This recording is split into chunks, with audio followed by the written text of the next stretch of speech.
Listen to me. If there was a wise man who would ever think of this, they would say in order to be superior to the man, you've got to be the man. For I am the man himself.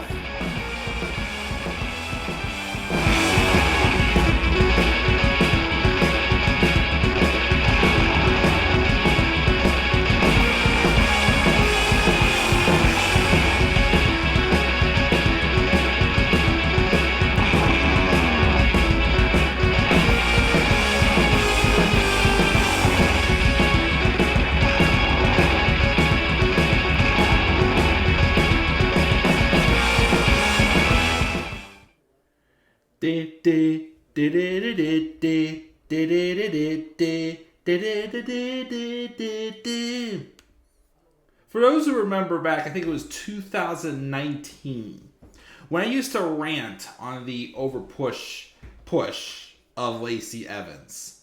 Of course, we all know Robbie Kenobi, which, by the way, this video is being recorded on his birthday. So, a happy birthday to my good pal, Robbie Kenobi. But you might remember the famous little song I made up going, da, da, I got my blonde hair, I got my blue eyes, I got my big tits, Vince loves. Because we all know why Lacey Evans got the main event push she got when she immediately got called up to WWE in 2019. Unfortunately, 4 years later, her time with WWE has come to an end. Well, I shouldn't say unfortunately, because it looks like Lacey departed on her own terms. She let her contract expire, and there was no re-signing.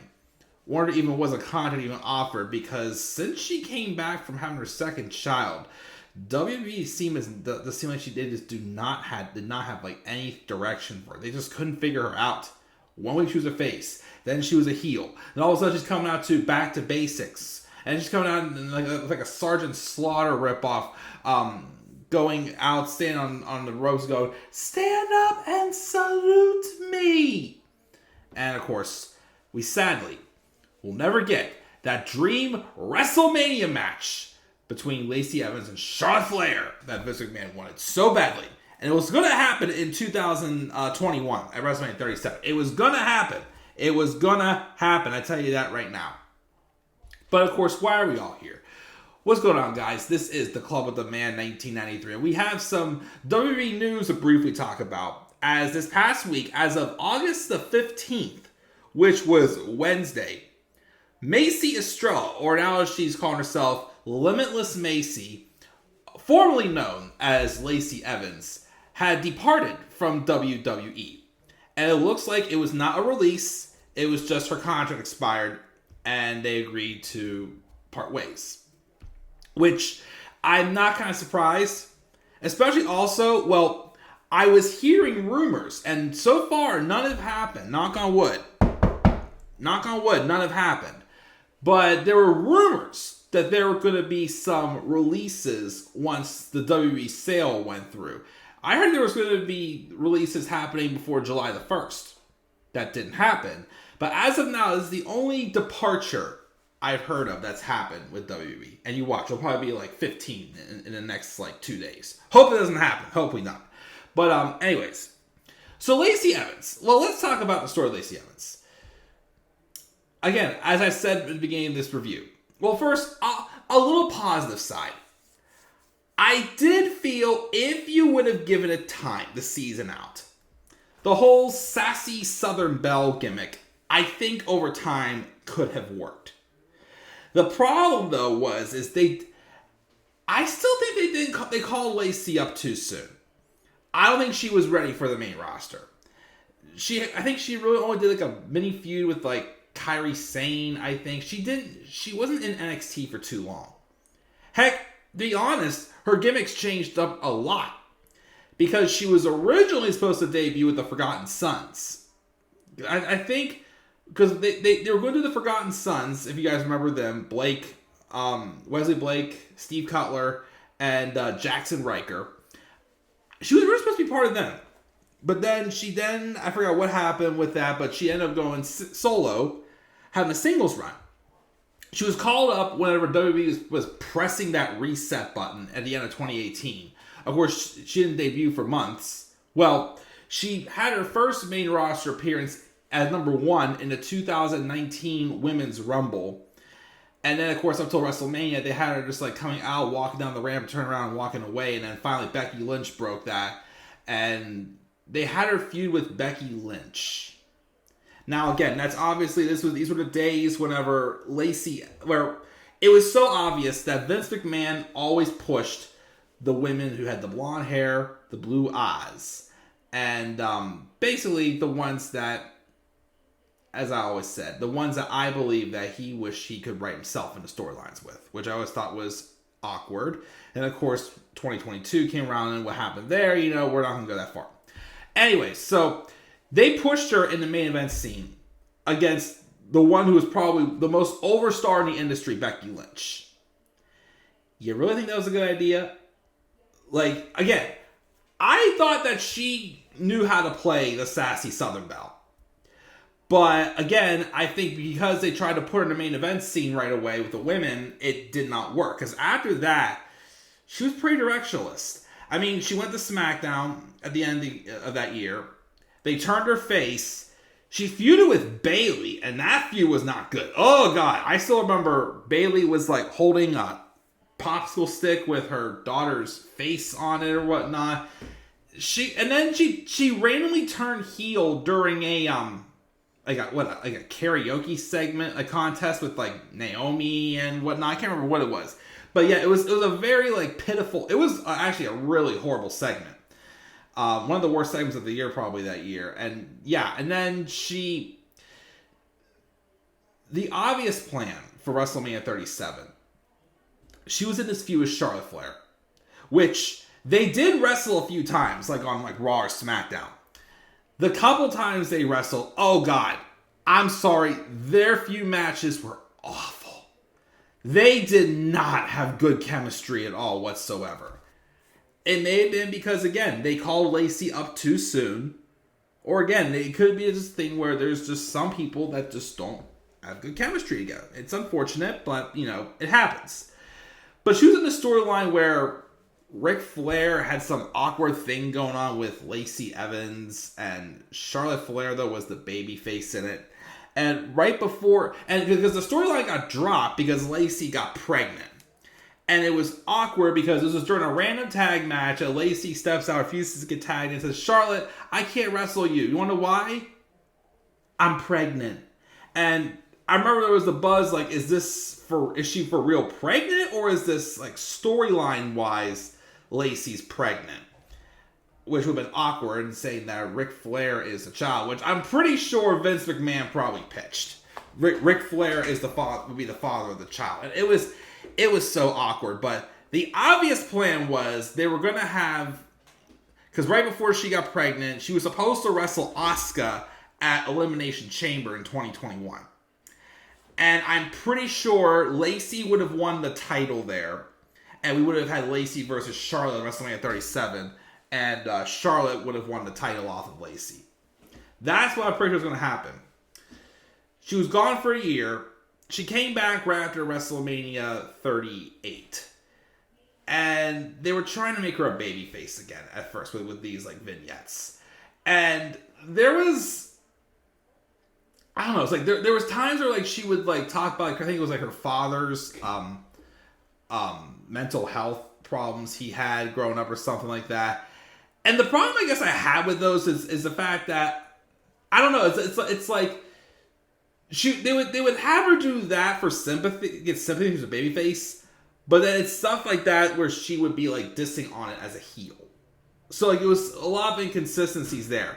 And I remember like for those couple months at WrestleMania 38, it's like they were back and forth. One week she was going to be on SmackDown as a face. Then she was be on Raw as a heel. They were so back and forth with it for God knows how long.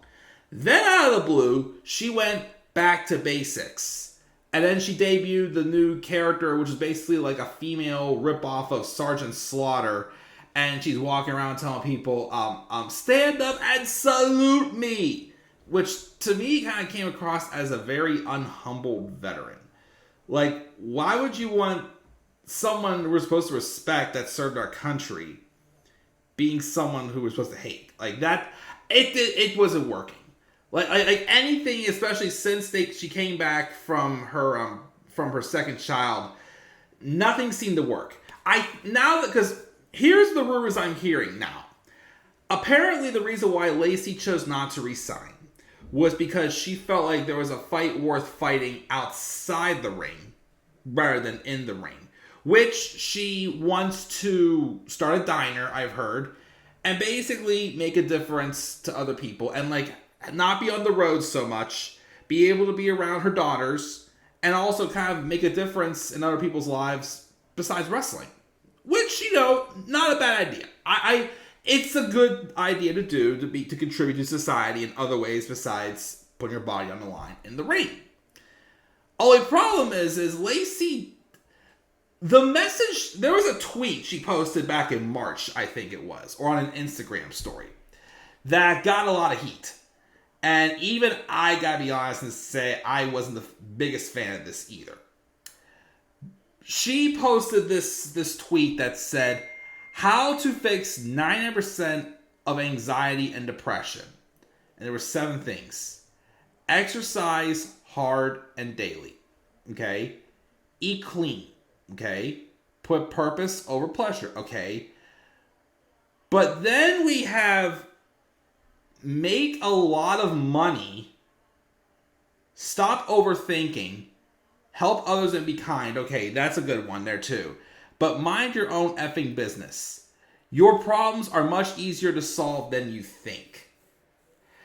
There was, a couple of those things, yes, like exercising and like eating better and like putting purpose over pleasure, being kind to others. Okay, most of those, yes, but the stuff like you gotta make a lot of money to be happy, like that's not a good message to send out. Like the idea is how do I put this? Because that's how I am.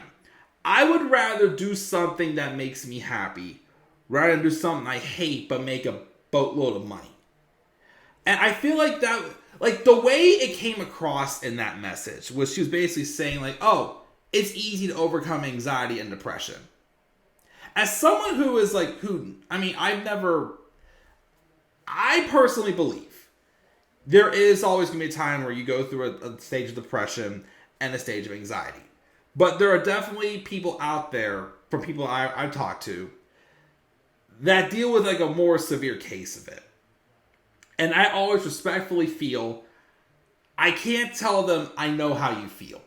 I can support you, but it's a thing where it's like, I feel like everybody's scenario with anxiety and depression is different. So, although you may know how it feels to feel, have a lot of anxiety about like a big change in life or being depressed because life's not going well. Like I said, people who suffer from more severe cases of mental health, I respectfully would support them and pray for them, of course, but I'm not going to tell them I know how they feel, because I don't know how they feel. And that message got like a lot of backlash from Lacey. Lacey got a lot of backlash to that because it came across as like, oh, it's easy to resolve. Be happy, make a lot of money, and that's it. Like, okay, some of those bullet points she made were good points, but some of them I'm like, especially the like making a lot of money and mind your own business and just behave yourself. Like, it's not an easy thing to do if you have a severe case of mental health. So, like I said, hopefully this next stage of her life where she wants to, do like, make a difference on society outside the ring and all this stuff. Hopefully that works out for her, because it was not working out for her in the ring. Like I said, I think the Sassy Southern Belle gimmick did have potential. It's just, again, they called her up too soon. They threw her against like the most popular star in the industry, Becky Lynch. After that, they just couldn't figure it out for her, unfortunately. It's sad, but I do wish Lacey, or Macey, as I think her real name is, the best of luck. I hope this next chapter of her life goes well. And like I said, hopefully that tweet, that message she posted, that again, I personally did disagree with part of that as well. I don't think that was like the best thing to put out there. But I do hope things work out for her in what she has in mind for next. So, that's my thoughts on Lacey Evans departing from WWE and seeming to be focusing on life outside of the ring. Opening up a diner and want to make a difference on people outside the ring. So what are your guys' thoughts on Lacey Evans' time in WWE? What are your thoughts on her plans for after WWE? What do you guys think? Or do you think she will show up in the ring again somewhere else? What do you think, guys? Leave your guys' thoughts down in the comment section below. And be sure as always to slap a like on the video and subscribe for more content on my channel. And follow me on Twitter at the Club of the Man 1993. I'm sorry. It's been that way for months and I still get it wrong. And follow me on Twitter at the Club of the Man 93 and TikTok and Instagram at the Club of the Man 1993. And until then, guys, I'm checking out. I'll catch you guys all later. And do not forget, in order to be superior to the man, you've got to be the man. And for I am the man himself. And that's not just an opinion. That is a fact of life. Yeah!